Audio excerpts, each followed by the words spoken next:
आ गए हैं। सादर आमंत्रित हैं पतंजलि पीठ से आदरणीय पवन कुमार जी, सादर आमंत्रित। जी जी, धन्यवाद। बहुत सुंदर।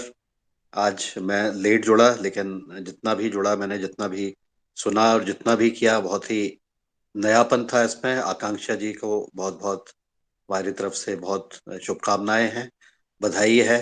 आपका स्वागत है। आप इसी तरह से जुड़ते हुए जो योग के जो विभिन्न आयाम हैं, जो हमने नया इस बार किया है आपने, क्योंकि जब भी कोई योग शिक्षक आते हैं तो वो कुछ ना कुछ उसके अंदर कुछ एक विशेषता होती है और वो सब चीज प्रदर्शित होती है। आज आपने भी प्रदर्शन किया उसका। उसके लिए आप फिर से इस मंच पर आइएगा और अपनी जो भी क्रियाएं हैं उसको आप डिटेल में जब समझाएंगे तो हम उसको आत्मसात करते हैं, क्योंकि जी, नहीं तो हम एक ही। समय की बाध्यता रहती है, इसलिए ध्यान रखते हुए समय अगर हो तो प्राणायाम के बारे में, आहार विहार के बारे में कुछ विस्तृत चर्चा भी की जाए, लेकिन थोड़ा समय को ध्यान रखते हुए वो सब चीजें नहीं हो पाती है 1-1.5 घंटे में। ठीक है, कोई बात नहीं। जैसा कि मुकेश जी ने कहा कि कल शैली जी 2 घंटे के लिए चाहती हैं, तो इस तरह से ये फ्लेक्सिबल है, इसमें कोई बाध्यता नहीं है कि 1.5 घंटे तक होना है। अगर संभव हुआ तो 2 घंटे भी चल सकता है। एक दिन हम पूर्ण रूप से योग पर भी अपने आप को समर्पित कर सकते हैं और उसके ऊपर उसकी जो क्रियाएं हैं उसको भी कर सकते हैं। और कब जो स्थिति परिस्थिति की आवश्यकता है और सबकी जो अपेक्षा है उसके अनुरूप ही इस कार्यक्रम को हम आगे इसका संचालन किया जाए, यही सबके मन में भी होता है। कोई बाध्यता नहीं है कि हम ऐसा ही करेंगे। जो उस समय की स्थिति परिस्थिति, लोगों की इच्छाएं, लोगों की रुचि, उसके अनुरूप ही हम करेंगे। तो इसलिए आप सभी का बहुत धन्यवाद। मुकेश जी, इस प्रकार से आप कई सारे लोगों को आपने जोड़ दिया, इसलिए आप भी बहुत बधाई के पात्र हैं। नियमित रूप से आप जुड़ते हैं और इस तरह से लोगों का ये जो एक्स्ट्रा काम आप करते हैं, तभी तो हम यहाँ पर इस मुकाम पर पहुंच रहे हैं।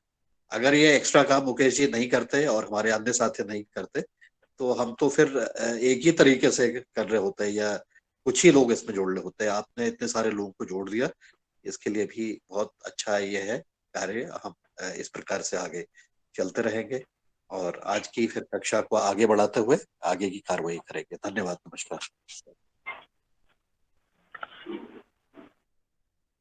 जी धन्यवाद आदरणीय पवन कुमार सर जी। मैं आदरणीय आकांक्षा जी को निवेदन करूंगा कि अभी हमारे आदरणीय पवन कुमार जी ने आप सबका जो प्रस्ताव था कि हम 2 घंटे योग के बारे में, हर क्रिया प्राणायाम के बारे में विस्तार से समझाएंगे, उसमें आप ले सकते हैं। चूंकि ये योगाहार कार्यक्रम स्वैच्छिक रूप से संचालित है और सभी की मन भावनाओं, जो सभी का सुझाव होता है, उस पर ही हम सब काम करते हैं। ये अपना मंच है और इस प्रकार से हम जब भी चाहें आप अपना ये पूर्ण रूप से योग का हम सबको ज्ञान करा करके देने का कष्ट करेंगे। और अभी आज जैसे कल होली मिलन समारोह हम सबने मनाया था, अंतर्राष्ट्रीय महिला दिवस था, दोनों एक साथ हो गए थे। तो होली की विशेषकर होली के बारे में, होली पर्व के बारे में, इसको मनाने की प्रथा के बारे में, या हमने कहाँ कहाँ किसने क्या मनाया या किसने क्या पाया, होली का जो त्योहार होता है उसका मुख्य उद्देश्य क्या होता है, जो चला आया हमारे पुरातन पद्धति से, प्राचीन पद्धति से चला आया होली महोत्सव, आज और पहले में तुलनात्मक रूप से भी हम चर्चा कर सकते हैं। इस योगाहार कार्यक्रम में हम विभिन्न मुद्दों पर चर्चा करते हैं जिसके हमारे समाज में सही दिशा में समाज पहुंचे। होली का महत्व क्या है, होली हमें कैसे मनाना चाहिए, होली मनाने का उद्देश्य क्या रहता है, इसमें हम जो भी हमारे भाई बहन इस योगाहार कार्यक्रम में अपना मार्गदर्शन देना चाहते, अनुभव जो आपने किया या किसी ने कोई घटनाएं देखी हैं होली का।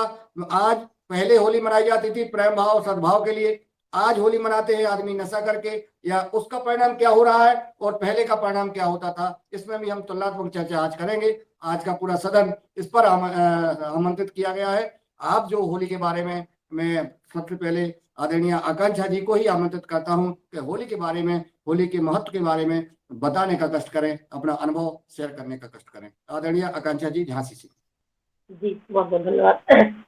तो होली का जो पर्व है वो प्रहलाद की बुआ होलिका जी, जिनको वरदान था कि उनके पास एक वस्त्र था, ऐसी पुरातन कथा है, उनके पास एक वस्त्र था कि उसको एक ओढ़ लेती थी, तो उसको ओढ़ के जब वो अग्नि में बैठती थी तो वो नहीं जलती थी।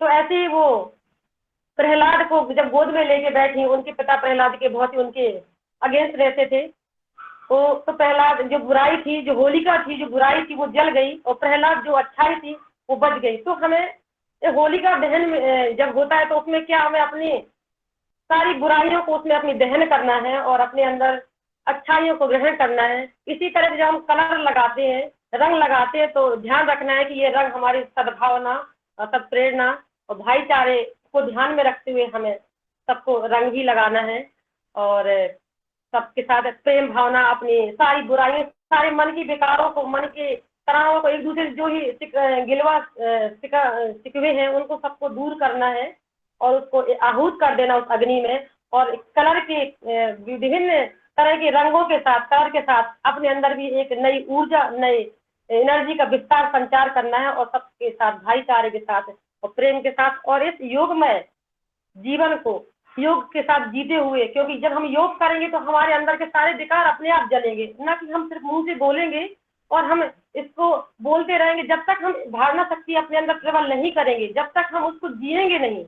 जब हम योग करते हैं तो हमारे अंदर अपने आप ही सारे विकारों का नष्ट होने लगते हैं और हमारे अंदर एक नई चेतना, नई ऊर्जा, नए विचारों का प्रवाह होता है योग करने से। तो हमें योग करना है और सबको जोड़ना है, सबके मानसिक विकारों को दूर करना, शारीरिक विकारों को दूर करना योग के माध्यम से। और यही हमारी होली का मुख्य उद्देश्य है कि हमें अपने अंदर के सारे विकारों को, बुराइयों को दूर करना है और नई ऊर्जा, नई चेतना और उत्साह के साथ अपने जीवन का निर्वहन करना है, स्वास्थ्य को ध्यान में रखते हुए। बहुत बहुत साधुवाद आदरणीय आकांक्षा बहन जी। आपने कहा है कि योग करने वाले व्यक्ति के सारे विकार नष्ट हो जाते हैं और योग करके हमें अपने अंदर के विकार नष्ट करना है और यही होली के पावन पर्व पर हम सब संकल्प लेते हैं कि हम योग करके अपने अंदर के विकार दूर करें। परम पूज्य स्वामी जी ने योग का प्रभाव बताया है कि योग करने से किसान के साधारण परिवार में जन्म लेकर के हम कहाँ आज विश्व में पहुंच गए हैं। पतंजलि योगपीठ के माध्यम से परम सिद्धे आचार्य जी और परम पूज्य स्वामी रामदेव जी महाराज आज कहाँ योग के पथ पर और राष्ट्र सेवा पुरुषार्थ कार्य लेकर के हम आगे बढ़े। हम सबका उद्देश्य है कि हम इस भावना के साथ अगले वक्ता के रूप में मैं आमंत्रित करता हूं। अगर कोई अपना वक्तव्य देना चाहे तो हैंड रेज भी कर सकते हैं। मैं क्रम से आमंत्रित करूंगा। अगर आदरणीय रंजना बहन जी सदन में मेरी आवाज आप तक पहुंच रही तो आप सादर आमंत्रित हैं। होली का महत्व और के बारे में या अपने अनुभव के बारे में भी आप बताने का कष्ट करें। शायद रंजना जी तक आवाज नहीं पहुंची। आदरणीय राजश्री कुशवाहा जी जबलपुर मध्य प्रदेश से, मेरी आवाज आप तक पहुंच रही है? राजश्री कुशवाहा जी। आदरणीय अर्चना शर्मा जी, अपने परिचय के साथ आप होली के महत्व पर आप अपनी चर्चा कर सकते हैं। आदरणीय भगवान दास कुशवाहा जी जबलपुर मध्य प्रदेश से।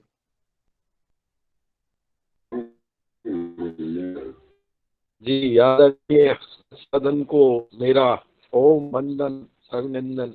आज भाई दूज की सभी को शुभकामनाएं और मंगल हो सबका।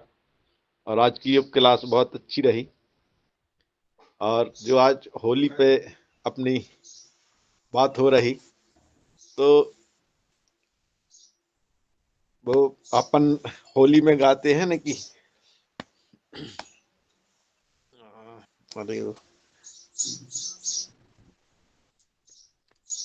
देखो राम की कला बच गए प्रहलाद जल गई होलिका।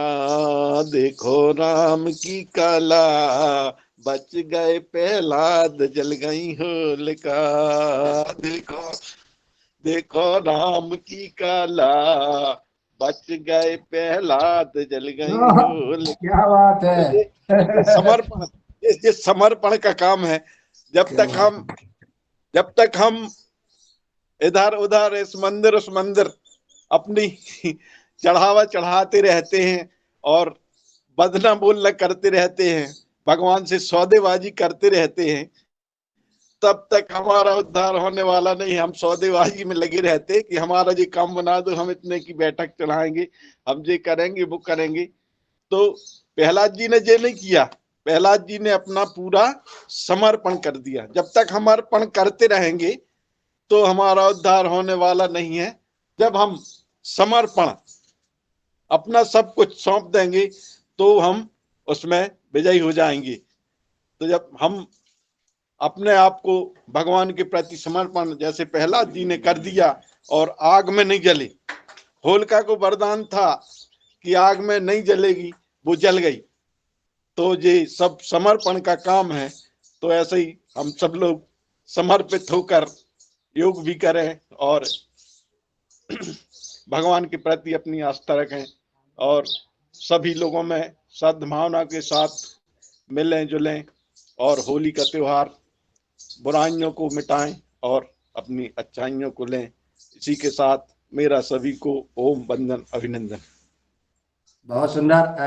आपने प्रहलाद जी का, भक्त प्रहलाद जी का समर्पण के बारे में आपने बताया कि प्रहलाद जी जैसा हम सब ईश्वर को समर्पित कर दें, ईश्वर पर सब छोड़ दें और बैठ जाए आग में, चाहे आग हो, चाहे पानी हो, चाहे तूफान हो, चाहे हवा हो, कुछ भी हो, आप समर्पित भाव से अगर बैठ जाए तो ईश्वर की व्यवस्था होती है। ईश्वर का जिम्मेवारी है कि हमको उनको कैसे आपको पाल लगाना है, कैसे आपको रक्षा करना है। और आपने मधुर गीत के साथ आपने अपना प्रस्तुतिकरण दिया। आदरणीय भगवान दास जी, बहुत बहुत साधुवाद आपको। अब मैं अगले वक्ता के रूप में आदरणीय भुवनेश्वर राय जी को सादर आमंत्रित कर रहा हूँ, उत्तर प्रदेश से। वो आए और हम सबको इस होली के उत्सव पर अपना मार्गदर्शन देने का कष्ट करें।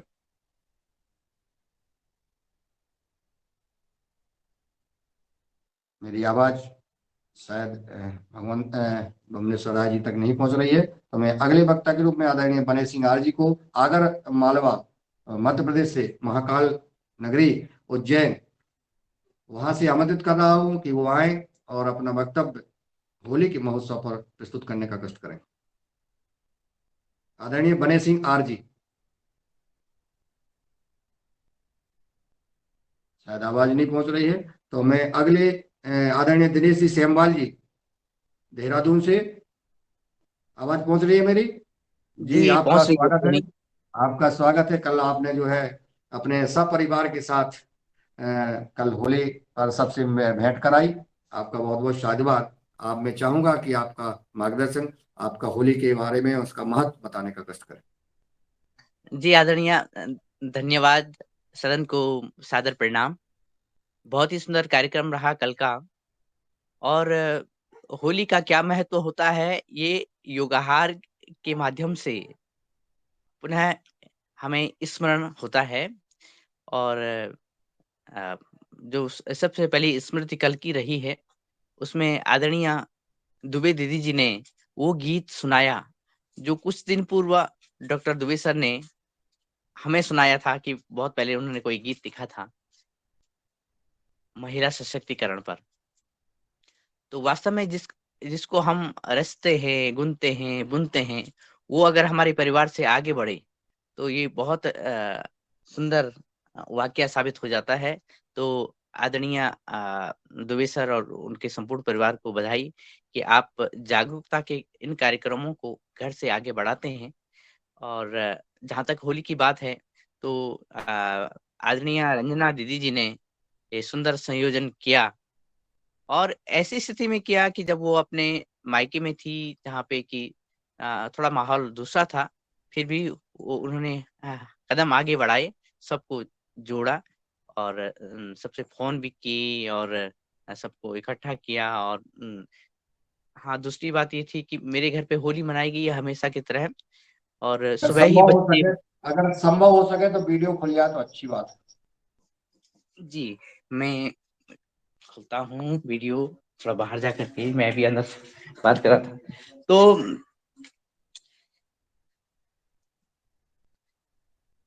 जारी रखें, कोई दिक्कत जी, सुंदर संयोग था।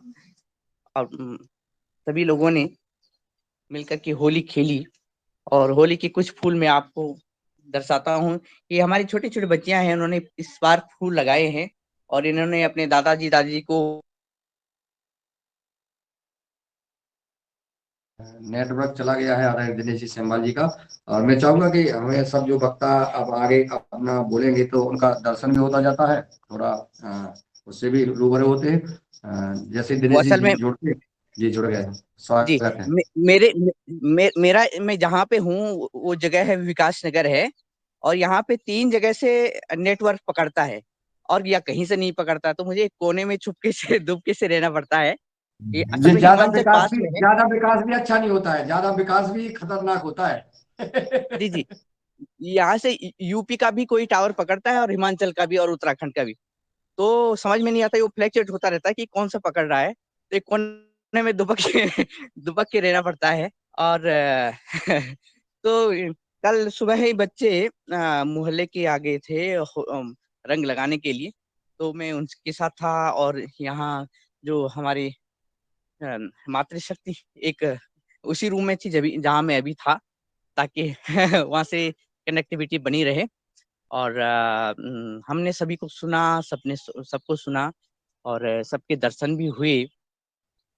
और ये कुल मिलाकर कल के कार्यक्रम के लिए कोई शब्द तो कहना कठिन है, क्योंकि असल में हमारी जो रीति रिवाज हैं उनको बनाए रखना भी हमारे इस मंच का एक ध्येय ही है, और हमारी संस्कृति का संरक्षण भी आशा। जिस तरह से कि अब होली में हुड़दंग मच जाता है, उससे भी बचना और समाज को बचाना जरूरी है, परिवारों को बचाना जरूरी है। और मैं जैसे देखता हूँ कि हमारे लगभग अपने पूरे मोहल्ले में अब तो काफी जनसंख्या बढ़ गई है, लेकिन ये है कि हाँ, अभी भी ये है कि अगर हम उनसे अनुरोध कर लेते हैं, आग्रह कर लेते हैं, तो सभी लोग इकट्ठा होकर के उसी माध्यम से, एक जो समरसता के माध्यम से, और एक सौहार्द के माध्यम से अ, होली खेलते हैं, और सुंदर होली का स्वरूप यहाँ पे दिखता है। मैं उत्तराखंड से हूँ, तो सबसे अच्छी होली अगर यहाँ पे मानी जाती है तो कुमाऊं क्षेत्र की होली मानी जाती है। और आप क्योंकि कुमाऊं क्षेत्र के लोग गढ़वाल क्षेत्र में, गढ़वाल क्षेत्र के लोग कुमाऊं क्षेत्र में हैं, तो बहुत सारी अच्छी बातें भी एक दूसरी जगह पे प्रसारित हो रही हैं। तो ये चीज देखने को हमें मिली है। तो कुल मिलाकर मैं यही कहना चाहूंगा कि हमारा जो आने वाले अलग अलग त्योहार हैं, उस पर ये जो प्रसार कि हम किस तरह से उन कायदे कानूनों को भी साथ में लें, वो भी आवश्यक हो जाते हैं, और हम आगे बढ़ जाते हैं। तो ये जो त्योहार होते हैं, हमें एक सूत्र में बांधने के अच्छे प्रतीक साबित हो रहे हैं। और बहुत बहुत शुभकामनाएं, प्रणाम, धन्यवाद। बहुत बहुत साधुवाद आदरणीय दिनेश जी सेमवाल जी। और आपका सहयोग इस युवाहार कार्यक्रम में अति महत्वपूर्ण है। आप बुद्धिजीवियों को, पद्मश्री वगैरह और अच्छे अच्छे वैज्ञानिकों को यहाँ पर इस लाए, और किसानों से संवाद कराया, मार्गदर्शन दिलाया, हम सामाजिक परिस्थितियों को जाने, और उसके अनुसार युवाहार कार्यक्रम में महत्वपूर्ण विषयों पर चर्चा हो रही है। आदरणीय दिनेश मेहरा जी इस सदन में उपस्थित हैं। मैं उनको चाहूंगा कि वो आए और होली के महत्व को वो बताएं, समझाएं, और उन्होंने क्या अनुभव किया या किस प्रकार से कोई ने होली मनाई है या देखा है, तो अपना वक्तव्य देने का कष्ट करें। दिनेश मेहरा जी, अगर मेरी आवाज आप तक पहुंच रही हो तो आप सादर आमंत्रित हैं। अब मैं चलता हूं आदरणीय डॉक्टर किशोर दुबे जी के पास, महाराष्ट्र, नागपुर।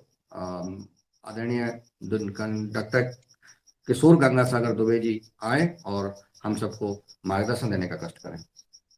धन्यवाद मुंडेलाल जी। आज की कक्षा बहुत अच्छी रही। बहन ने बहुत अच्छा योगाहार क्लास लिया, और अभी जो चर्चा चल रही बहुत महत्व की है।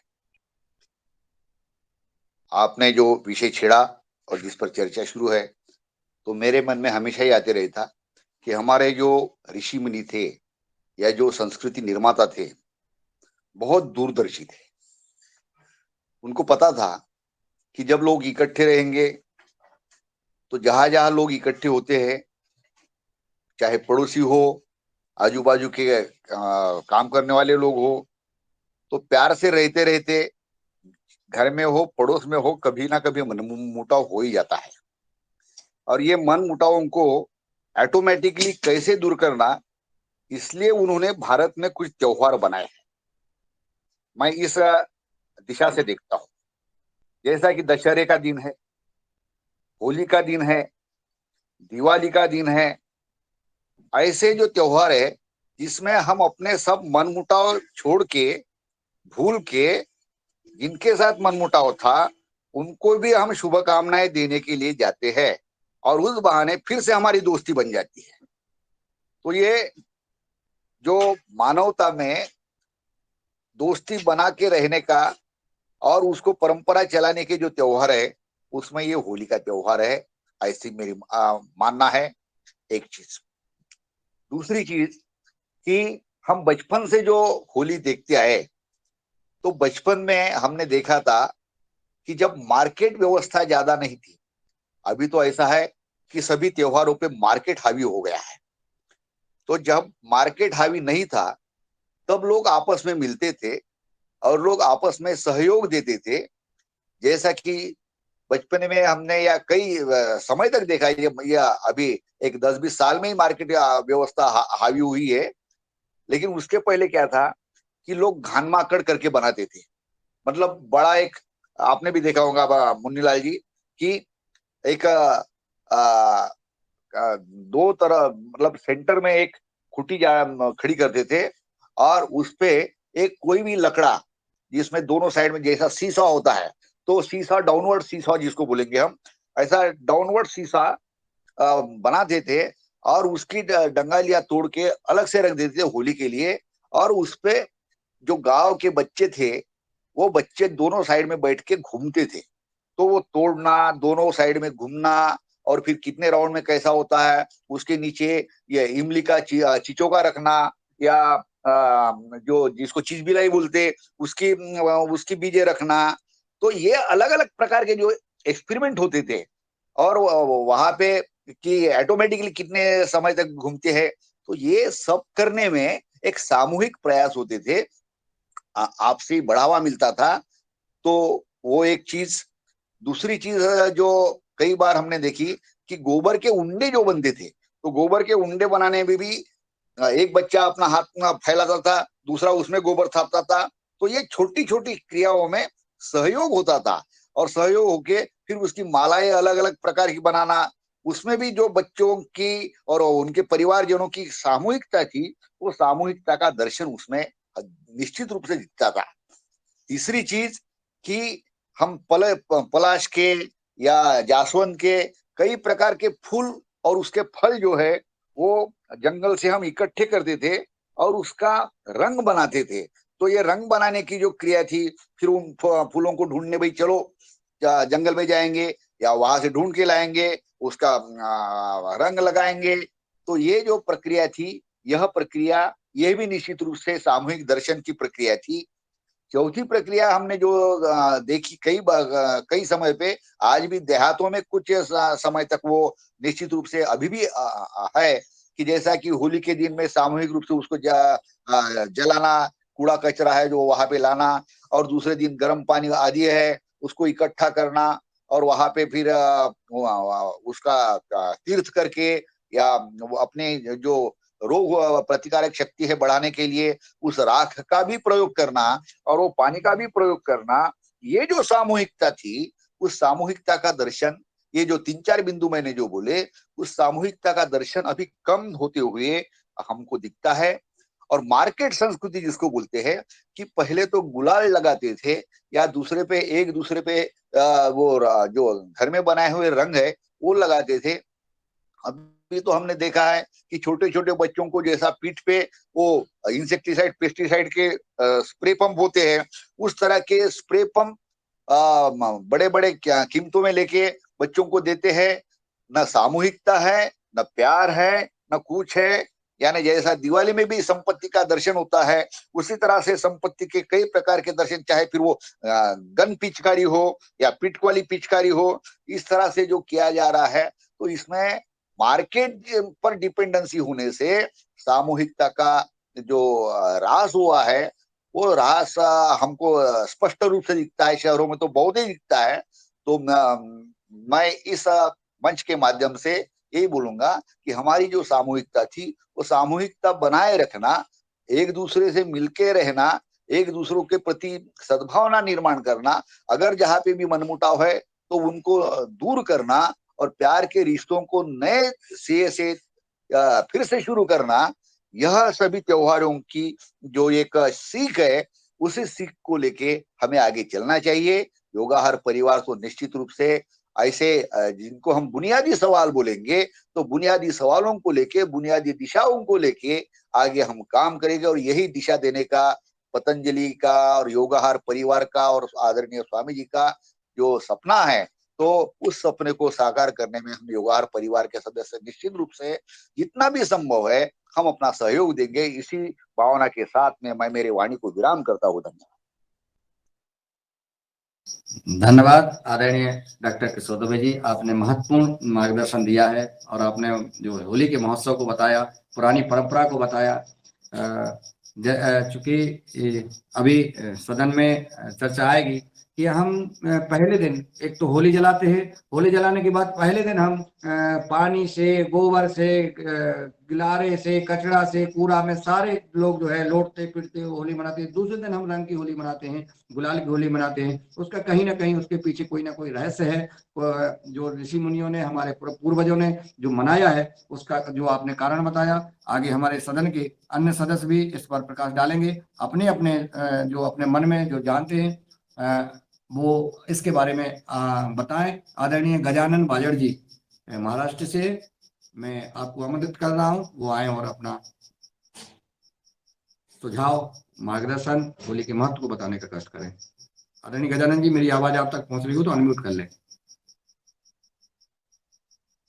गजानन जी तक आवाज नहीं पहुंची। अब मैं पहुंच रहा हूं, जिनको मैं बुलाना चाहता था वो उनका नंबर ही आ गया है। आदरणीय हेयलाल जी साइकिल खड़ी कर ले और सदन को होली के महोत्सव पर अपना संबोधन देने का कष्ट करें।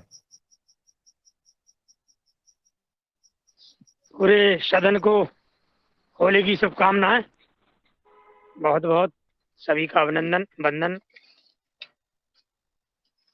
होली का त्योहार कहें या हमारी भारतीय संस्कृति में, सनातन संस्कृति में जितने भी पर्व हैं वो उनके पीछे कोई ना कोई विज्ञान है, वैज्ञानिक कारण है। उनको हर एक त्योहार जो होता है उमंग के लिए होता है, उत्साह के लिए होता है, मेलजोल के लिए होता है। उसी में एक त्योहार है हमारा ये होली का। अभी जो हमारे आदरणीय मुनिलाल जी चर्चा कर रहे थे, परंपरा के हिसाब से हमारे यहाँ 3 दिन की होली बनती थी। 3 क्या 4 क्या पंचमी तक 5 दिन चलती थी। रंग पंचमी भी होती है और हमारे बुंदेलखंड क्षेत्र में तो होती है, अभी मनाई जाती है। तो 5 दिन का त्योहार होता है एक तरह से ये। पहले दिन तो होली शाम को जलाना, उस दिन मिलन होता था लोगों का। उसके बाद दूसरे दिन जो गांव देहात में होती थी वो कीचड़ की होली होती थी, गोबर की होली होती थी। अब आप देखें कि गोबर कितना महत्वपूर्ण है कि जो बम होता है उस तक इस पे काम नहीं करता है, न्यूक्लियर बम जिसको कहते हैं। इतना अद्भुत माना गया है, इतना प्रभावशाली माना गया गोबर को। तो गोबर से एक दूसरे पे गोबर लगाना, खाना, तो गोबर के महत्व को प्रतिपादित करती थी होली। तीसरा, कीचड़ जो उधर होता था पहले गांव में, नाली वालियों की व्यवस्था नहीं थी, उतना नहीं होता था। और जो होता था वो अगल बगल जो ताल तलैया छोटे मोटे बने रहते हैं, तो वो उसमें एक अच्छी क्वालिटी का वो रहता था। तो एक तरह से मड थेरेपी थी वो। तो सभी लोग एक दूसरे को उसमें लगाना, लपेटना, वो सब बिल्कुल किसी का कोई रंग पता नहीं चलता था कौन क्या है। तो उस दिन जो है ये जो हमारी जो जाति भेद वाली बात है उस दिन खत्म हो जाती थी पूरी, क्योंकि सबकी पहचान खत्म हो जाती थी। एक तरह से सब एक रंग के हो जाते थे। तो जो भेदभाव वाली बात थी ये खत्म होती थी उसमें होली के माध्यम से। तो इसमें किसी न किसी रूप में वैज्ञानिकता है बहुत बड़ी। सभी त्योहारों को आध्यात्मिकता से जोड़ा गया है ताकि लोग माने, उसको करें, अपना है, इसलिए आध्यात्मिकता जुड़ा गया है। इसके अलावा अगले दिन होता था जो वो रंग की होली होती थी, अबीर गुलाल रंग विभिन्न प्रकार से। तो इसमें भी कोई किसी की पहचान नहीं होती थी, सब एक हो जाते थे। अभी भी होते हैं, हो जाते क्या, आज भी हो रहा है। थोड़ा सा गांव में अब कुछ कीचड़ वाली या गोबर वाली कुछ कम हुई है, ये बात अलग है, दोनों दिन नंगी होने लगी है। फिर ये आपका चलता था पंचमी तक। पंचमी की तो इतनी तेज ज़्यादा मनाई जाती है यहाँ पर होली कि कुछ क्षेत्रों में, सागर क्षेत्र या कुछ क्षेत्र, तो वहाँ पर कलेक्टर जो है स्थानीय अवकाश घोषित करते हैं पूरा। इसलिए होती है कि मान लीजिए पुलिस विभाग है, अन्य विभाग हैं, ये सबकी सुरक्षा व्यवस्था में देख रेख में हुड़दंग ज़्यादा ना हो, किसी को हैरानी ना हो, उनके लगे रहते हैं। अब ये लोग कब होली मनाएं, ये वंचित हो जाएंगे। इसलिए जो लोग रह जाते हैं वो सब रंग पंचमी को होली मनाते हैं। इनकी विशेष होली मनती है पर पुलिस फोर्स डिपार्टमेंट की। तो ये जो व्यवस्था है, जो परंपरा है, ये अद्भुत है और इससे हमारा मिलना जुलना होता है, भाईचारा बढ़ता है और विभिन्न प्रकार के भेदभाव खत्म होते हैं। और ये जो योगाहार कार्यक्रम है, ये भी एक तरह से यही काम कर रहा है, मिलजुल का कार्यक्रम बढ़ाना, परस्पर एक दूसरे के प्रति मित्रता बढ़ाता है। तो इस तरह से ये भी एक तरह से होली रूपी त्योहार ही मना रहा है हमारा योगाहारी कार्यक्रम। तो आपने मुझे अवसर दिया, इसके लिए मुझे जो मेरी समझ में आया मैंने अपनी बात रखी। आपको बहुत बहुत साधुवाद। ओम प्रणाम। धन्यवाद आदरणीय हेरलाल जी। आपने 5 दिवस जो होली मनाते हैं बुंदेलखंड में क्या सारे सब जगह मनाते होंगे, और उसके बारे में आपने बताया। बहुत बहुत साधुवाद आपको। आपने 5 दिन अलग अलग होली मनाते हैं, होली क्यों जलाते हैं, फिर कीचड़ की होली जो मनाते हैं उस पर भी आपने बहुत प्रकाश डाला कि हम मिट्टी थेरेपी हो जाती है, मट थेरेपी हो जाती है और एक दूसरे से निराकार हो जाते हैं, कोई भेदभाव नहीं होता है कि हम कौन और क्या है। ये बहुत महत्वपूर्ण बात आपने कही है कि होली एक साल हमने जो आपस में एक साथ रह करके परिवार, समाज, गांव, देश में हमारे जो व्यापार है या हमारा राजनीति है या हमारी सर्विस है या हमारे व्यवहार है, जो भी आदान प्रदान हुआ है, मनमुटाव हुआ है, उसको सबको समाप्त करके सब एक भाव होकर के होली के बाद फिर नया हम व्यवहार सद्भावना शुरू करते हैं। कितनी ले आप लो? आदरणीय कौन सी ले लो? खेरापति महाराज ले लो, ये नाम भी से, खीर अच्छी बना लो, ले लो। आदरणीय खेरापति महाराज जी के नाम से जो जुड़े हैं भाई जी, आप अपने परिचय के साथ आप होली के महत्व के बारे में अपना संबोधन देने का कष्ट करें। खेरापति महाराज, अगर मेरी आवाज आप तक पहुंच रही हो आप सादर आमंत्रित हैं। मैं आदरणीय उत्तराखंड चलता हूं, कुलदीप पुनियाल जी सदन में उपस्थित हैं। मैं उनको सादर आमंत्रित करता हूं कि वो आए और हम सबका मार्गदर्शन देने का कष्ट करें। आदरणीय कुलदीप पुनियाल जी तक शायद आवाज नहीं पहुंच रही है। अब मैं महाराष्ट्र चलता हूं, आदरणीय नीलकंठ सावले जी सदन में उपस्थित हैं। मैं उनको आमंत्रित करता हूं कि वो आए और होली के महोत्सव को। जी आदरणीय नीलकंठ सावले जी। ओम सभी को प्रणाम। सभी सदन को ओम और सभी के प्रति वंदन। आज जो होली की महत्तम जानकारी चल रही, उसमें एक मेरा थोड़ा ये रहता है, कभी सदन को कड़वा न लगे, लेकिन आजकल जो सौंदर्य और इस पर परम पूज्य स्वामी जी बोलते फेयर एंड लवली जो स्किन को जो हानि पहुंचाने वाले केमिकल यूज होते हैं, इससे ज्यादा दुरुपयोग होने लगा है। होली तो एक दिन 4-5 दिन मनाते हैं, लेकिन 12 ही महीने जो 12 मास बोलते हैं, उसमें ज्यादातर केमिकल का यूज होता है स्किन के लिए लगाने के लिए। लेकिन अभी हमारे आदरणीय डॉक्टर दुबे सर ने बताया है, पलाश के फूल होते हैं और उसके जो रंग बनाया जाता है, नैसर्गिक नेचुरल कलर अपन यूज करेंगे तो अपनी जो स्किन है, त्वचा है, वो अपने निखार लाएंगी। मैंने ये पहले से भी मैं जब भी पलाश के फूल दिखते हैं तो मैं घर में ला के रखता हूँ और 1-2 महीने में इससे स्नान या अपने शरीर पर पूरा उसका रंग लगाता हूँ।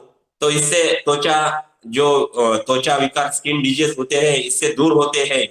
तो ये पलाश एक ऐसा भी इसका महत्व है कि जब ज्यादा पलाश के फूल आते हैं तो इस साल अपनी बारिश अच्छी रहती है, ये भी अनुमान अपने पूर्वजों ने लिखा है।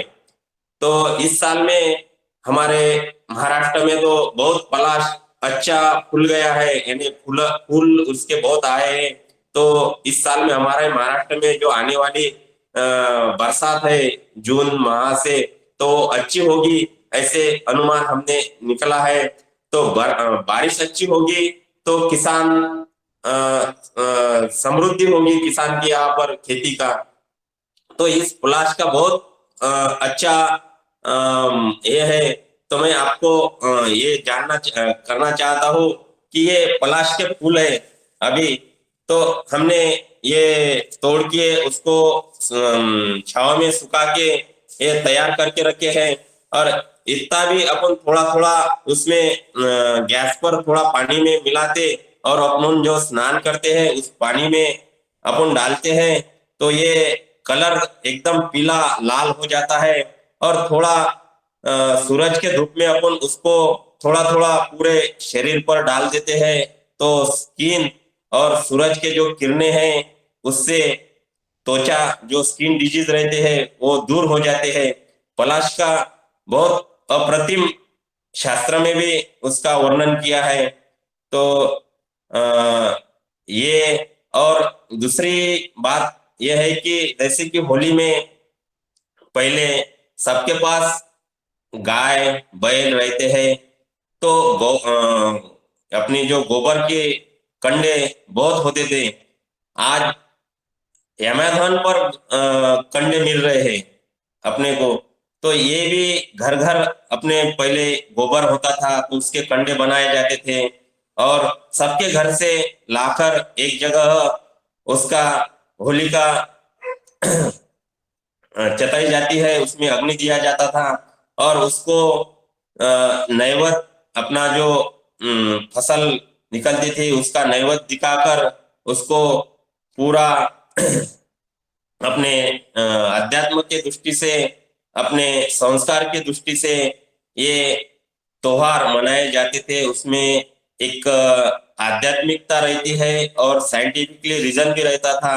लेकिन आजकल ये डॉक्टर दुबे सर ने बहुत ही अच्छा बताया कि पैसा आ गया तो ये पिचकारिया ये बहुत ही हो गया। पहले तो हम उस गोबर के कंडे पर, लकड़ी के उस पर भी 2 दिन पानी गर्म करते थे और ये पलाश के फूल वहां पर भी कलर बनाते थे और सबके इस पर ये होली खेली जाती थी। लेकिन आजकल ये अकेलापन जो हो रहा, ये संस्कार की अलग अलग अपन उसको बोलेंगे कि ये भाषा अलग हो गई, तो इससे ये जो त्योहार है इसकी भी रूप बदलने लगा है। लेकिन पहले त्योहार जैसे मनाए जाते थे वैसे आज मनाना चाहिए और एक दूसरे से प्रति जो रंग की होली खेलते थे, उससे जो बच्चा एकाधे बार परीक्षा में फेल हो जाए, उसको नाराजगी हो जाए या अपन उसमें आज डिप्रेशन बोलते हैं, तो इस होली के रंग में उसके दोस्त आते हैं, उसको मना के होली खेलने को तैयार करते हैं, तो उसका डिप्रेशन एक प्रकार का खत्म होता है। ऐसे भी उसमें एक नया रूप देना चाहिए होली के लिए। और जो दोस्त 12-12 महीने मिलते नहीं, इसमें ये होली के कारण मिल सकते हैं, एक जगह खाना बना के खा सकते हैं, यानी आदान प्रदान होता है विचारों का। और जो कि जैविक खेती इसके साथ जुड़ा जाए, उसमें खेती की जानकारी हो। आज दोस्त ऐसे हो गए कि एक दोस्त रहता है पुणे में, एक रहता है बॉम्बे में, एक रहता है कलकत्ता में, तो इस होली से या दिवाली जैसे अपने त्योहार होते हैं, इससे मिलन होना चाहिए और अपने पहले जैसे एक दूसरे का भाईचारा रहता था वैसे बढ़ना चाहिए। ऐसा मेरा एक थोड़ा सा निवेदन है। और जैसे होली में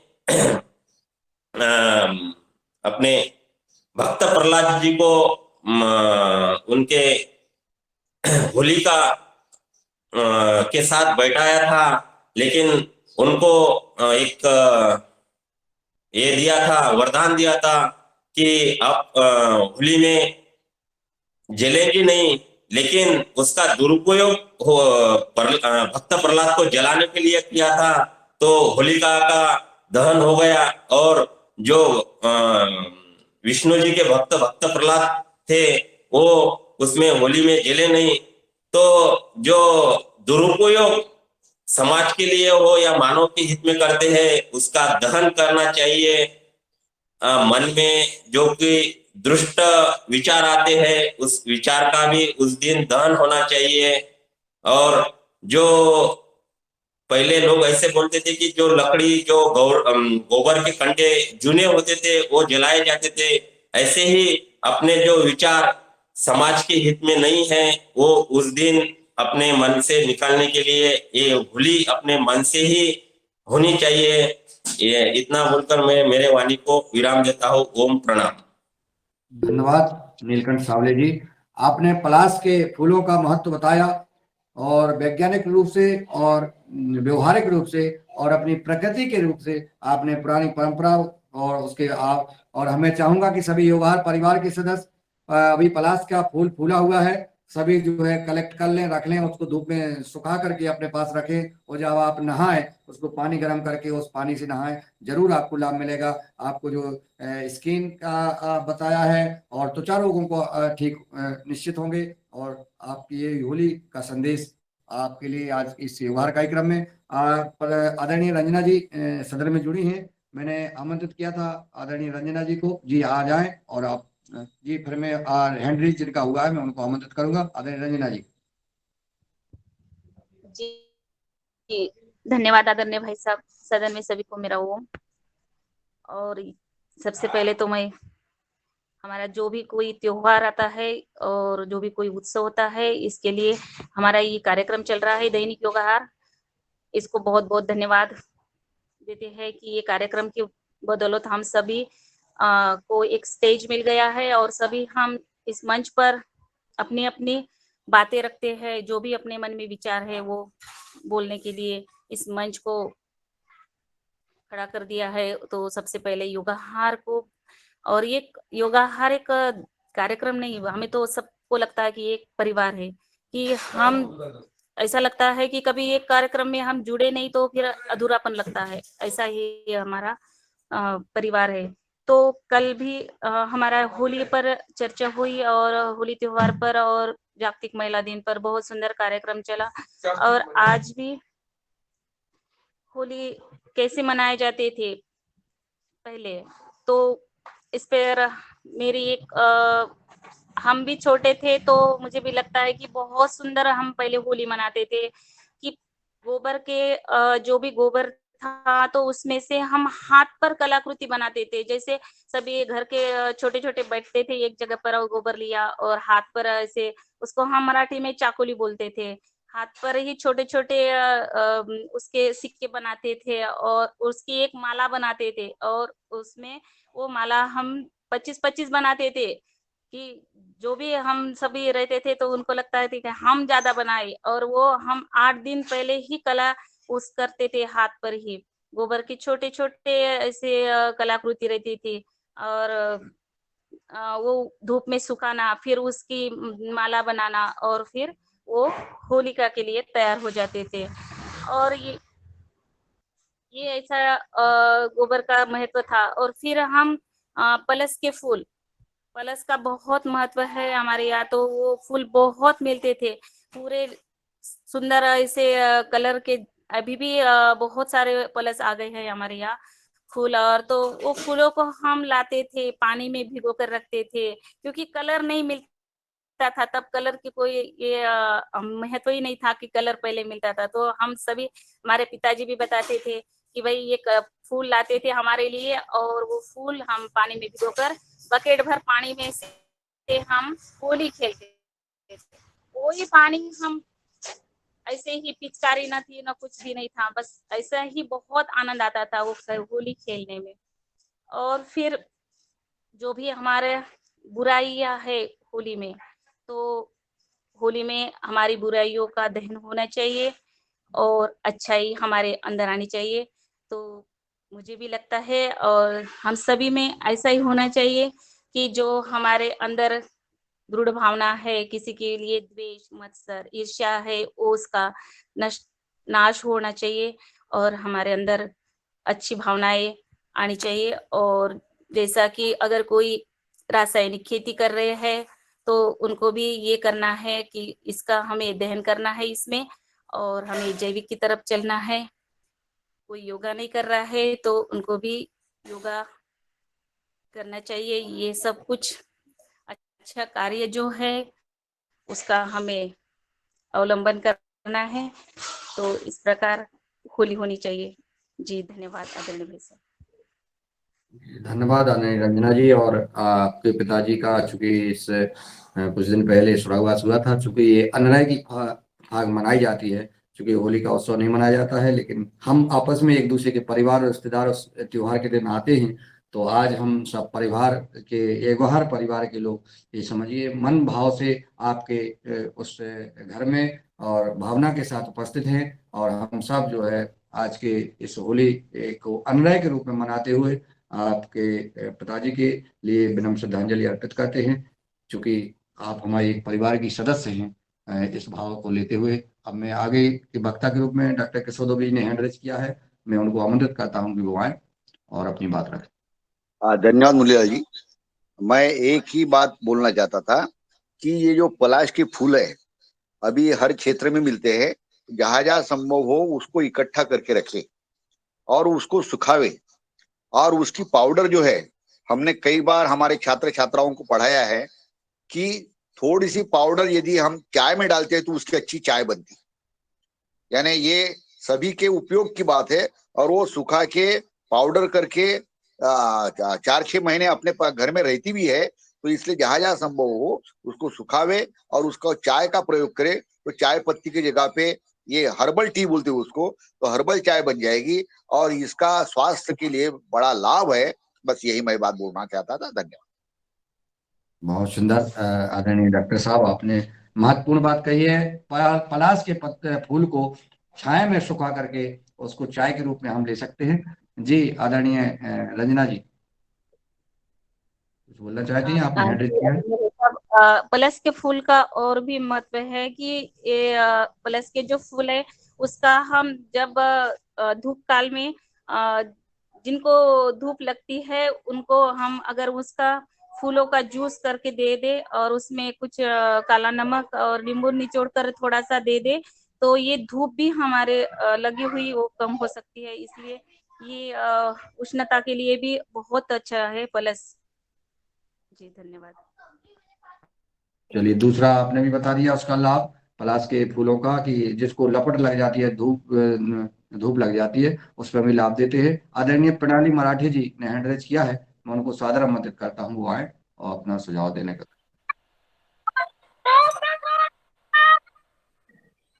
ओम। आदरणीय प्रणाली मराठी जी। हाँ, ओम ओम। कल मुझे जो होली के ऊपर गाना सुनाना था वो आज गाना में हमारे महाराष्ट्र में जो बहुत प्रसिद्ध गाना है होली के बारे में, वही मुझे आप सभी को सुनवाना है। सुनेंगे क्या आप? जी थोड़ा जरूर सा। जी, ओम। स्वागत है आपका।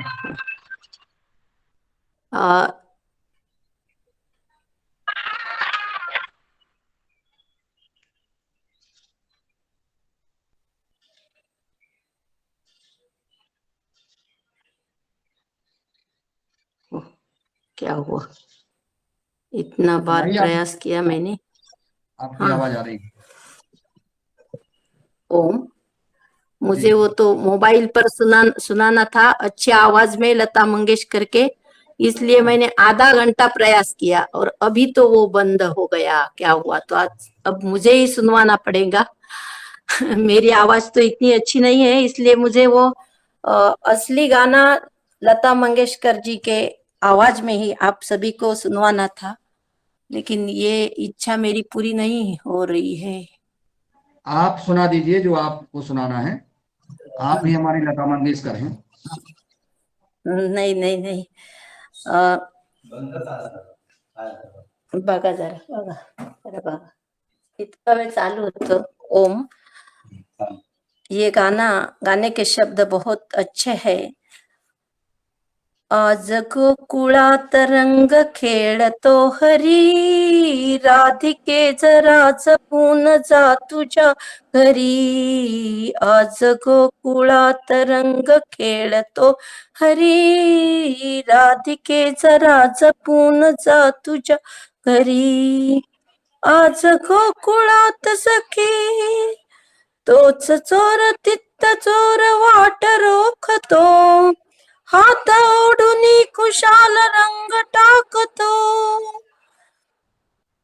रंगुनी गुलाल फासतो, सांगते अजूनही तुला परोपरी, राधिके जरा जपून जा तुझ्या घरी। आज गोकुळात रंग खेळतो हरी, राधिके जरा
ओम।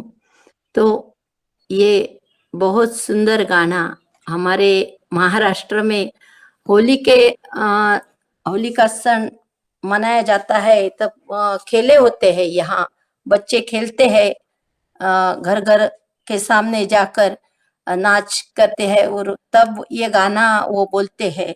ऐसे अलग अलग गाने वो लोगों को सुनवाते हैं। इसी प्रकार 5 दिन ये खेल का कार्यक्रम हमारे यहाँ बहुत धूमधाम से मनाया जाता है। तो इस गाने के बारे में थोड़ा सा मुझे आपके साथ शेयर करना था। आज का दिन बहुत बहुत अच्छा रहा। आज सुबह की योग कक्षा का सत्र बहुत ऊर्जावान था।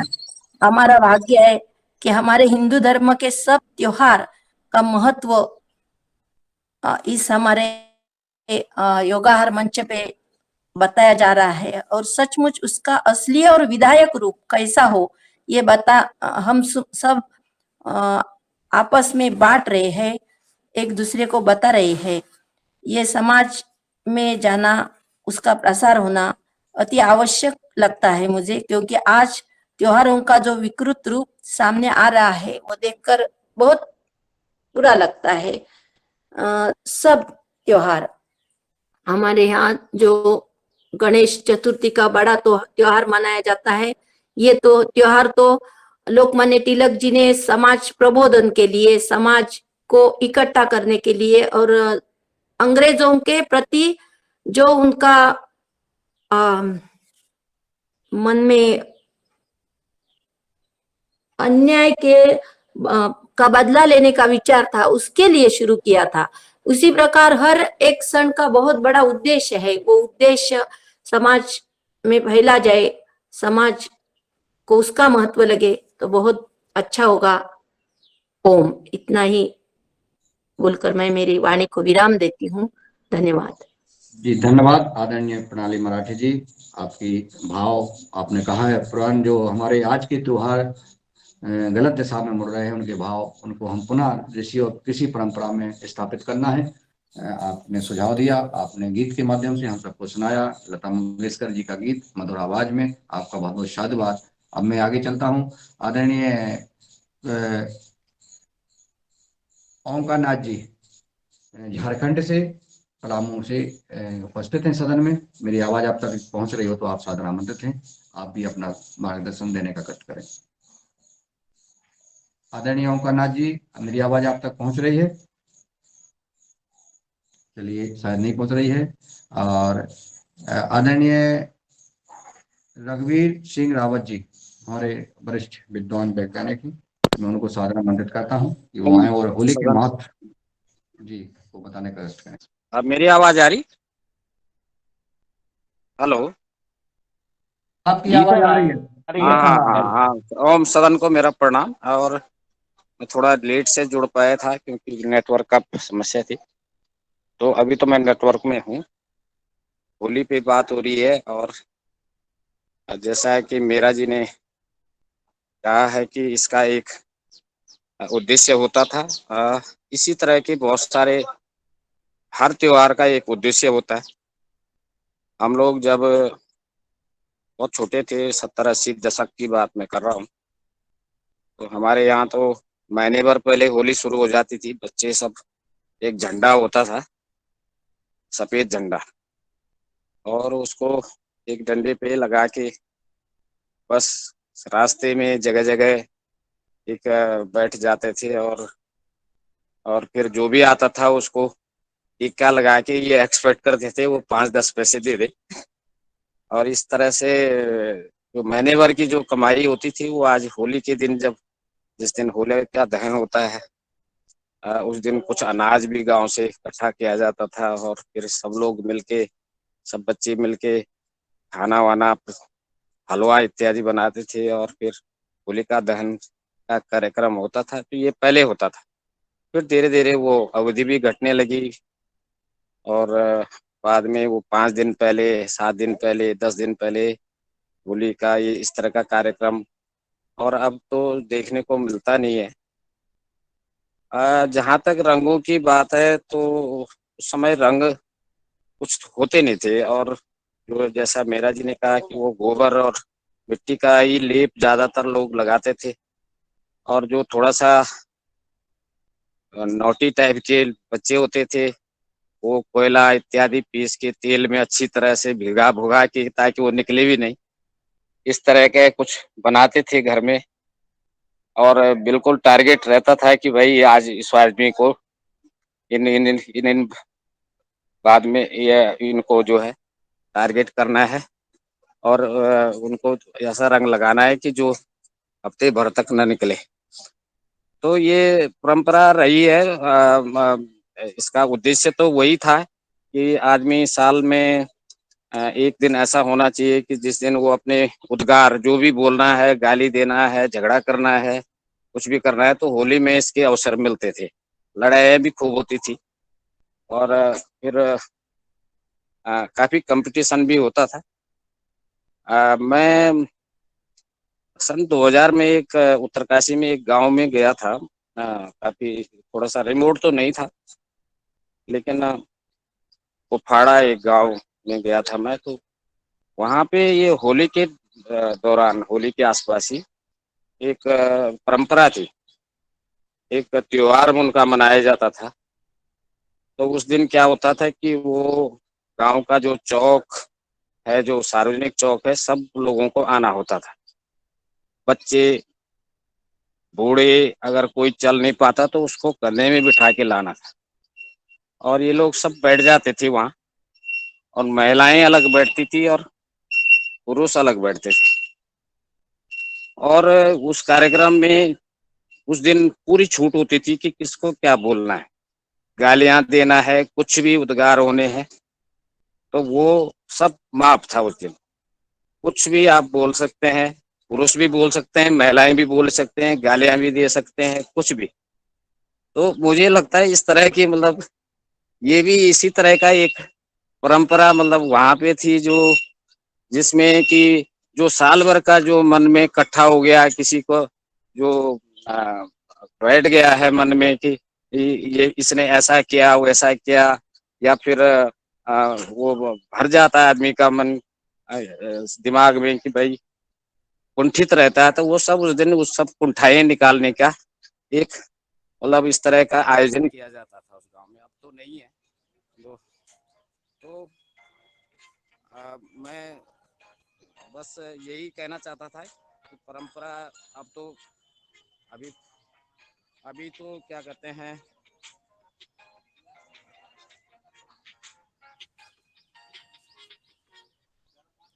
जो है अभी तो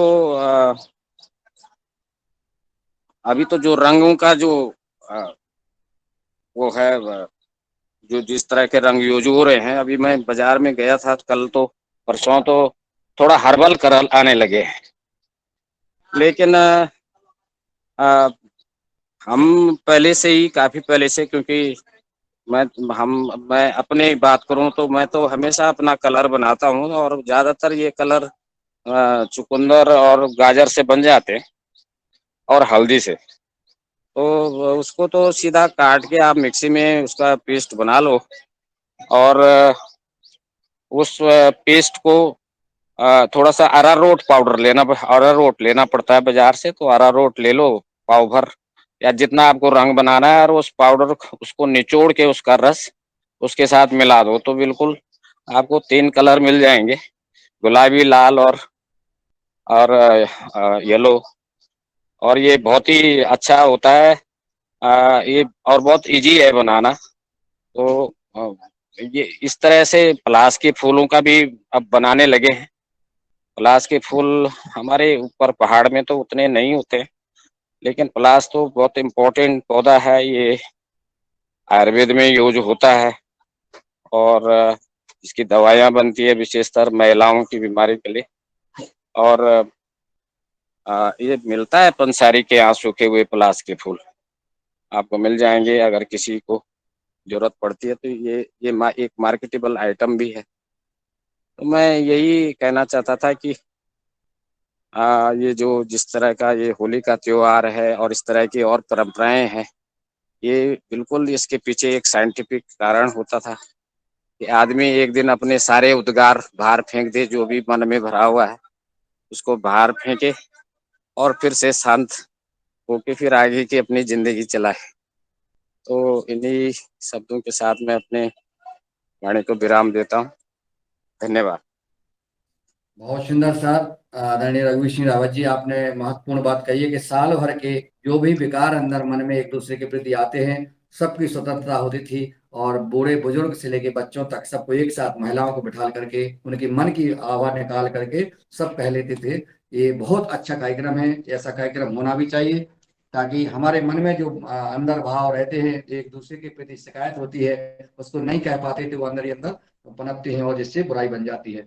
ये बहुत महत्वपूर्ण और ऐसा होना भी चाहिए। यही होली का पर्व होता है कि आदमी कोई गा के कह लेता है, कोई सुना के कहता है, और ये विधाएं अब विलुप्त होती जा रही हैं, उनको है पुनः स्थापित करना है। आदरणीय राहुल सिंह जी, राहुल बसूले जी, आदरणीय आप आमंत्रित थे, अपनी बात रखें सदन में।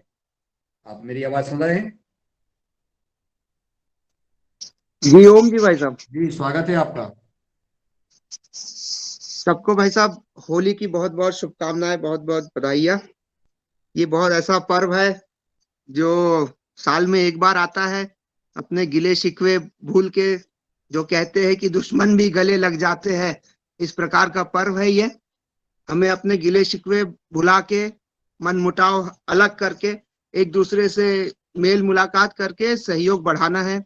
संगठन की भावना अंदर रखते हुए एक दूसरे को अपने संगठन में, योगाहार ग्रुप में, और स्वामी जी के प्रति आस्था है सबकी, और देश की और राष्ट्रवादी और राष्ट्रहित की भावना को साथ में रखते हुए आगे चलना है। भाई साहब, परसों बहुत अच्छा कार्यक्रम हुआ। हमारा जैविक के ऊपर उन्नति मेला लगा था छिंदवाड़ा में।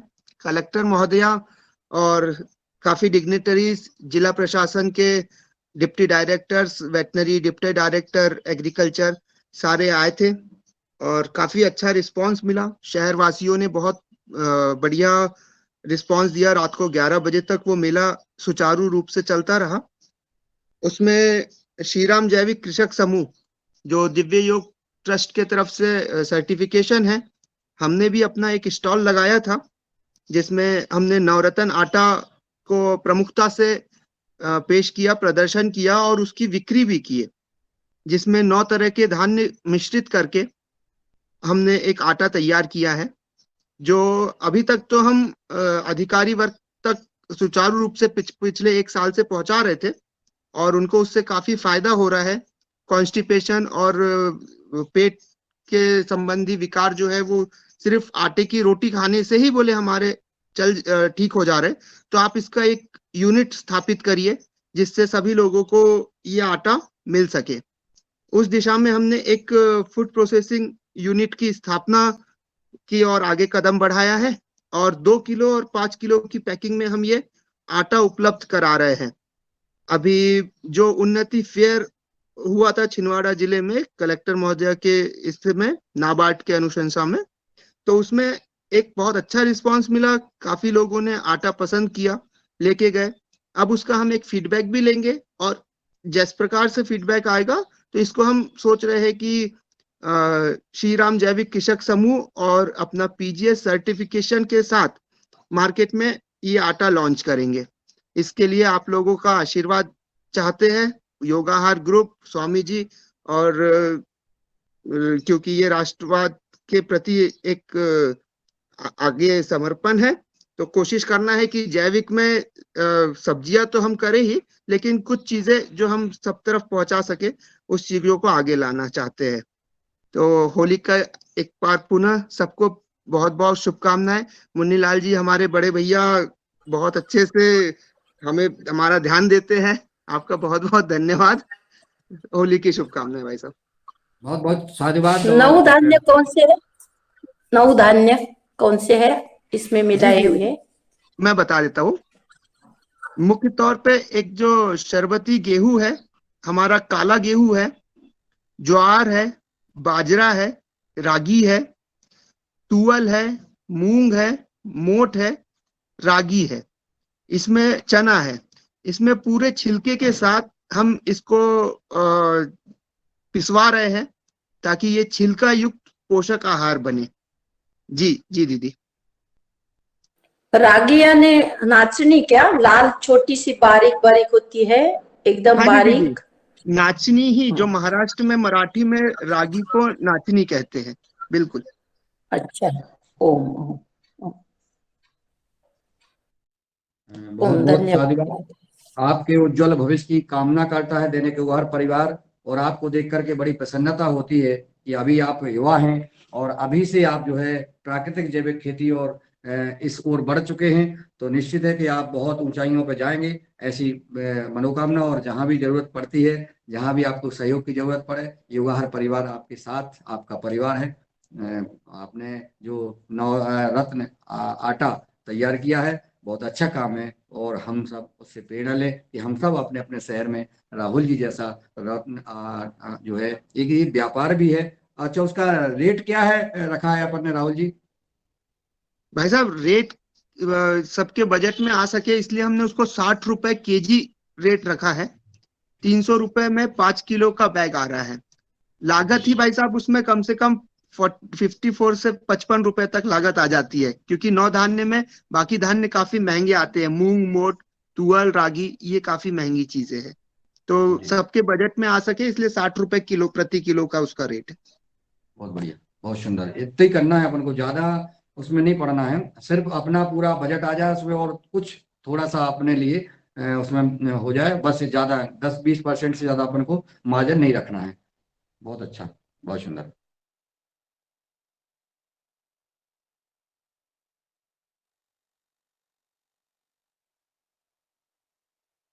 भाई साहब आपका माइक म्यूट है।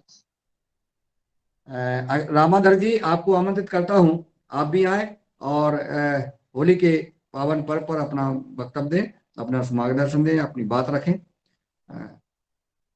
आवाज नहीं पहुंची है, मैं रमेश चंद्र मेहरा जी को आवाज देता हूं, वो आए और होली के महोत्सव पर अपने विचार व्यक्त करें। आदरणीय जी ओम, सदन को नमन। आज हमारी योग कक्षा बहुत अच्छी रही। होली पर भी हमने बहुत सारे लोगों के विचार सुने, अलग अलग क्षेत्रों में किस तरह से होली मनाई जा रही है इस पर भी चर्चा हुई है।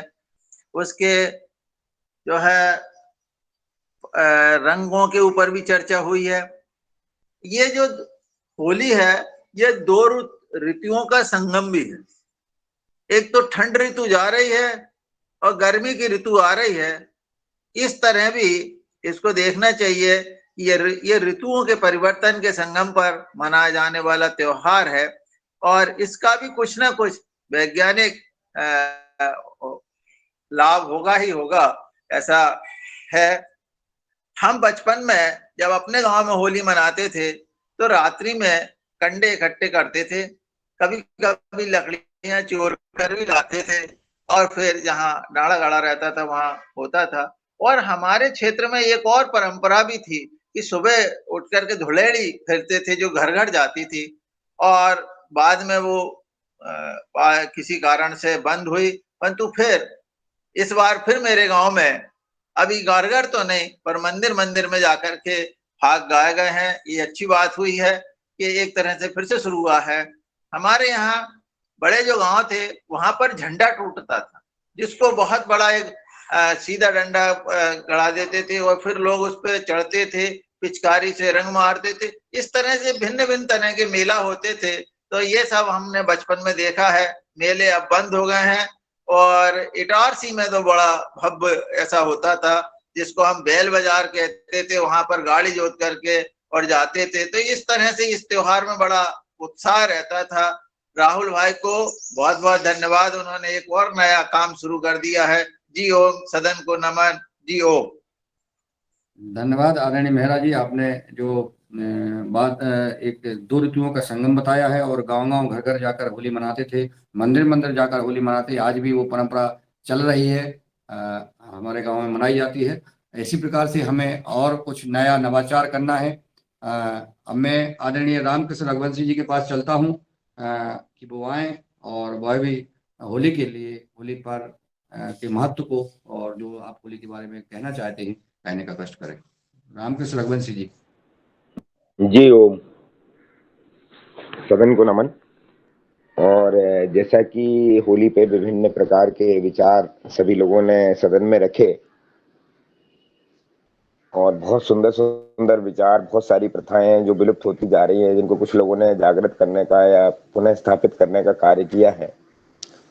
इसमें ये होली का जो त्योहार है, जहाँ तक मुझे जो समझाया गया है, बताया गया था बचपन में और जो हमारे पिताजी के माध्यम से हमें बताया जाता था कि होली है क्या, तो एक जब बच्चा होता है तो वो एक आइडेंटिकल होता है अपने माता पिता का और उसका पूरा जो दिमाग होता है उसमें बिल्कुल वही प्रिंट हो जाता है जो उसे बचपन में उसे संस्कार दिए जाते हैं, नॉलेज दिया जाता है। तो आज भी हम वही समझते हैं जो हमें समझाया गया था और वह वैश्विक सत्य भी है।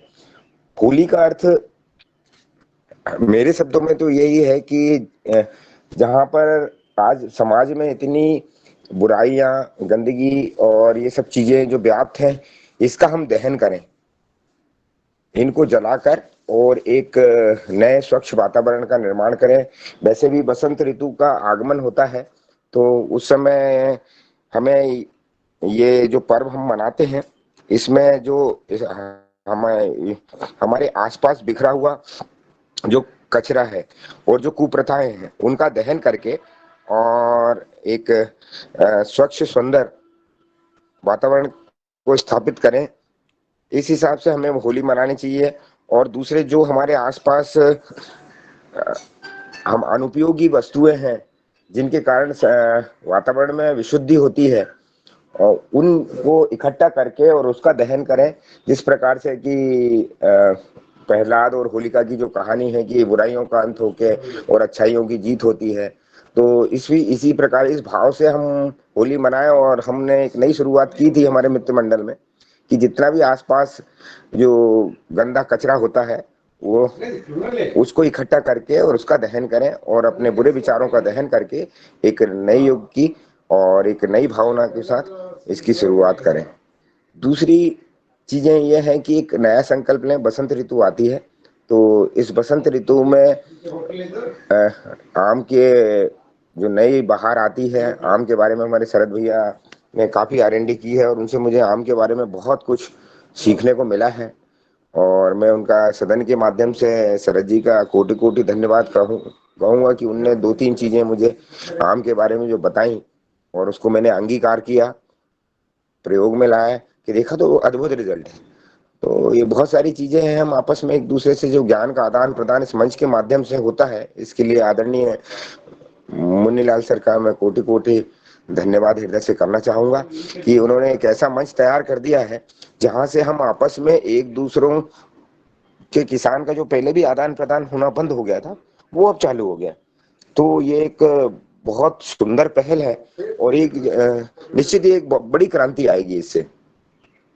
मेरी हिंदी इतनी अच्छी नहीं है, लेकिन कोशिश करता हूं कि मैं अपने विचार जो भी शब्दावली शायद वो हो सकती है, लेकिन मेरे पास शब्द नहीं है उनके धन्यवाद को व्यक्त करने के लिए कि उन्होंने एक ऐसा मार्ग प्रशस्त कर दिया है कि जिसमें हम निश्चित ही नई ऊंचाइयों को छुएंगे।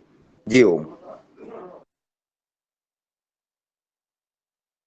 जी धन्यवाद आदरणीय रघुवंशी जी।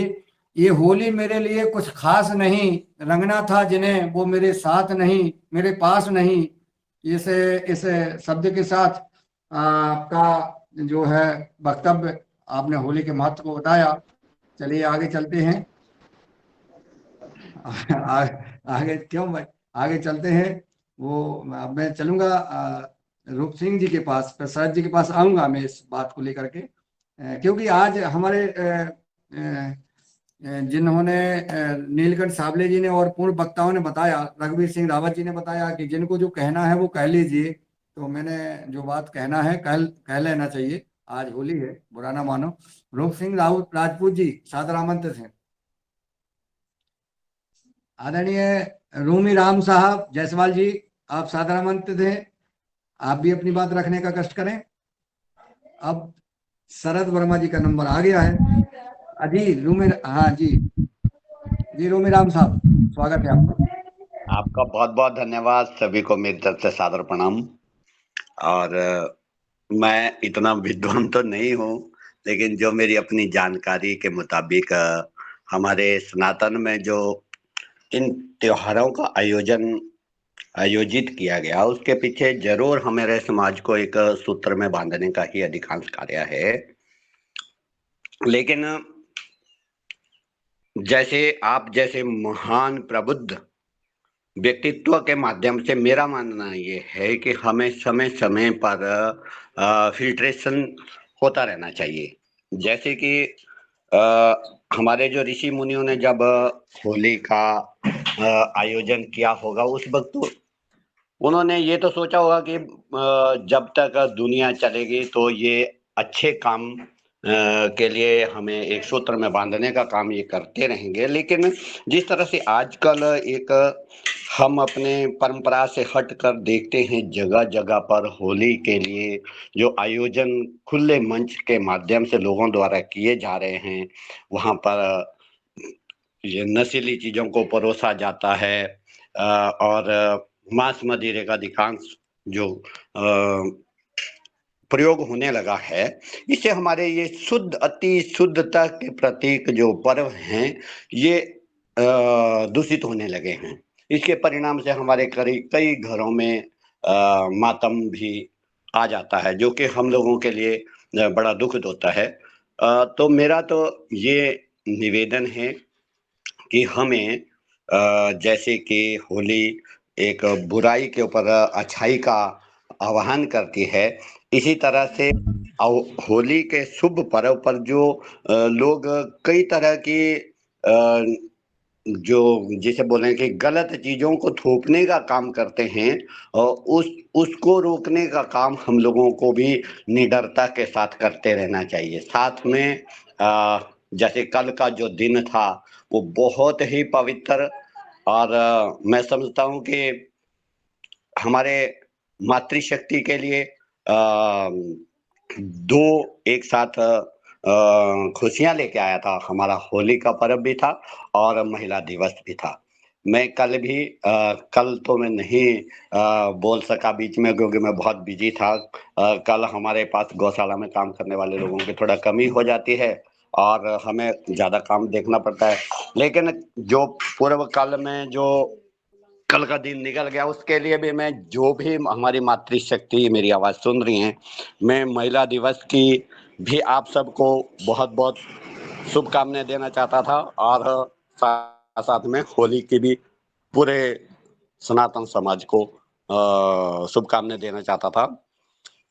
और एक निवेदन जो मैंने अभी किया कि हमें त्योहारों के पवित्रता को बनाए रखने के लिए हमेशा प्रयास करते रहना चाहिए। इसी तरह से मातृशक्ति के लिए भी मेरा एक निवेदन ये है कि अब ये जो आरक्षण का जो प्रतिशतता है, ये पर्याप्त नहीं है। समय की मांग ये है कि मातृशक्ति को संपूर्ण शासन करने का समय भी आ गया है। मैं देखता हूँ जहां जहां पर भी जिस भी कुर्सी पर मातृशक्ति सुशोभित है, हमारी जिला देहरादून की जो जिलाधिकारी हैं सोनिका जी हैं, जब से कुर्सी पे बैठी हैं, उन्होंने खनन के ऊपर, वन माफियों के ऊपर, और ये जो हमारे भूमाफियों के ऊपर इतना अच्छी तरह से शिकंजा कसा है। जब मैंने कई जगह इस चीज को देखा कि मातृशक्ति जहां पर पूरी लगनशीलता के साथ काम करते हैं तो उसके परिणाम बहुत अच्छे आ रहे हैं। तो मेरा मानना ये है कि अब मातृशक्ति को आरक्षण का प्रतिशतता तय करने से बेहतर है संपूर्ण रूप से घर से लेकर के शासन प्रशासन की अंतिम कड़ी तक पूर्ण रूप से शासन करने का समय भी आ गया है। इसके लिए मातृशक्ति को मेरी शुभकामनाएं। और जो हमारे योगा हर कार्यक्रम के माध्यम से हम लोगों को सबको एक दूसरे के विचार सुनने का जो शुभ अवसर आपके द्वारा दिया जा रहा है, मान्यवर, इसके लिए हमारे पास शब्द नहीं है। बहुत अच्छा लगता है। साथ में मेरा ये निवेदन जरूर रहेगा सभी से कि हम लोग जो संपन्न लोग हैं, हमारे पड़ोस में यदि कोई व्यक्ति, कोई परिवार ऐसा है जो आर्थिक रूप से कमजोर है, तो हमें मेरा मानना ये जरूर है कि अपनी खुशी में उनको सहभागी बनाने के लिए बराबर का उपहारों का आदान प्रदान भी जरूर करना चाहिए। मैं दुख के साथ आप लोगों को ये बता दूं कि हमारे त्योहार से एक दिन पहले एक महिला ने 2 बच्चों सहित आत्महत्या कर ली नजदीकी गांव जसोवाला में। इतना हृदय विदारक वो हादसा है कि लगता है कि हम इतने संपन्नता के साथ त्योहार मना रहे हैं, हमारा देश इतना विकसित और विकासशील है, और उसके बावजूद भी उसका जो मेन कारण हमारे संज्ञान में आया वो आया कि वो परिवार आर्थिक रूप से बहुत कमजोर था और यूपी साइड से आकर के यहाँ पे किराए पे रह करके प्राइवेट फैक्ट्रियों में काम करता था। तो ये हृदय विदारक जो स्थितियां बनती हैं, इन पीड़ाओं को या इन समस्याओं के लिए भी हम लोगों को त्योहारों में खास करके सहभागिता निभाने की कोशिश करनी चाहिए, ताकि किसी के परिवार का कोई बच्चा या बहन या बेटी भूखी प्यासी या दूर से देखने के लिए मजबूर न रहे। इन्हीं शब्दों के साथ बाकी जो हमारे ऋषि मुनियों ने जो इतनी प्रबुद्धता के साथ जो हमारे लिए ये बसंत उत्सव के समय पर होली का आयोजन किया है, इसके पीछे आप लोगों ने बहुत अच्छे तरीके से बताया, मैं शुरू से सुन रहा हूँ। अति प्रबुद्ध महान हस्तियों ने बहुत अच्छे तरीके से अपने अपने विचार व्यक्त किए, और पूरे भारतवर्ष के, कभी महाराष्ट्र से कभी कुछ, ये आपके माध्यम से हमें सुनने को जो मिला, बहुत दिल प्रफुल्लित हुआ। बस मैं अपनी वाणी को विराम देता हूँ। आपने मुझे ये सुअवसर दिया, इसके लिए आपको कोटि कोटि नमन, धन्यवाद। आपके भावना को प्रणाम करता हूँ। आपने जो भाव व्यक्त किए हैं, ये आपके मन के भाव, ये कई गुना समाज में फैले।